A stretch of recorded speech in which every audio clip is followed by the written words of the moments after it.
بسم اللہ الرحمن الرحیم۔ درجہ چہارم، سبق نمبر 3، سائنس۔ چیز سخت ہے یا ملائم، یہ کیسے معلوم ہوگا؟ کھال سے۔ چیز ٹھنڈی ہے گرم، زبان یا ہاتھ سے، یہ بھی کھالی سے ہے۔ چیز چکنی ہے یا کھردری، انگلیوں سے، یہ بھی کھالی سے معلوم ہوگا دیکھا جائے تو۔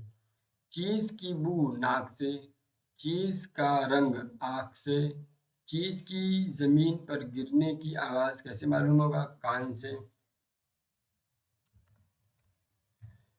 چیز کا مزہ زبان سے۔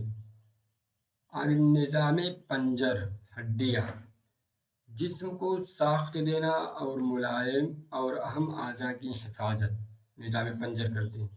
نظام عضلات، پٹھوں کا نظام، حرکت دینا۔ نظام ہاضمہ، پیٹ، خوراک ہضم کرنا۔ نظام اخراج، جیسے نظام اخراج، جسم سے کوئی چیز نکلنا۔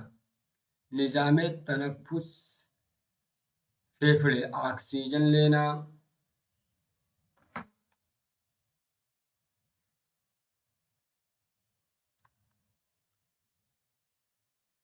آکسیجن لینا، کاربن ڈائی آکسائڈ نکالنا۔ نظام دوران خون، یہ کام دل کا ہے، خون کی منتقلی کا انجام۔ نظام اعصابی، دماغ، جسم کے افعال کو کنٹرول کرنا۔ آگے دیکھیے، مندرجہ ذیل سوالات پر صحیح یا غلط کا نشان لگائیں۔ سانس کا فعل کس عضو کے ذریعے ہوتا ہے؟ پھیپھڑے کے ذریعے۔ ہاضم رس کس سے نکلتا ہے؟ لبلبہ سے۔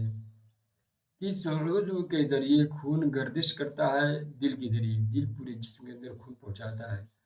خون کو فلٹر کرنے کا کام کون کرتا ہے؟ پھیپھڑے۔ سوچنے کا کام کون سا عضو کرتا ہے؟ دماغ۔ انسانی پھیپھڑوں کی ایک تصویر صاحب بنائیے۔ مندرجہ ذیل جملوں میں صحیح کے آگے صحیح اور غلط کے آگے غلط کا نشان۔ بڑی آنت غذا کو پیستی ہے، غلط۔ دل جسم کے سبھی اعضاء کو خون پہنچاتا ہے، صحیح۔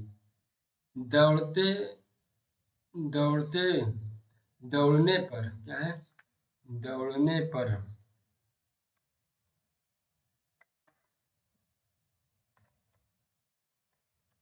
دوڑنے پر دل کی دھڑکن کم ہو جاتی ہے، غلط۔ نظام عضلات جسم کے سبھی اعضاء کو قابو رکھتا ہے۔ نظام عضلات جسم کے سبھی اعضاء کو قابو بلکہ نہیں رکھتا ہے، بلکہ دماغ یہ پورے جسم کے اعضاء کو قابو میں رکھتا ہے۔ نشان صحیح کا لگا ہوا ہے۔ کھال سے ہم درد محسوس کرتے ہیں، صحیح۔ مندرجہ ذیل میں سے کس عضو کے ذریعے پیشاب بنتا ہے؟ گردہ کے ذریعے۔ مندرجہ ذیل میں سے کون سا عضو حساس عضو ہے؟ آنکھ بھی، کان، زبان، سب حساس عضو ہے۔ اور دیکھیے،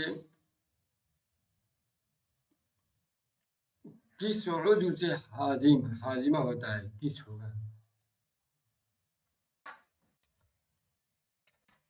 کس عضو سے ہاضمہ ہوتا ہے؟ لبلبہ سے۔ چلیے، سبق نمبر 3 بھی پورا ہو گیا ہے۔ اب کچھ سبق بعد میں آئیں گے۔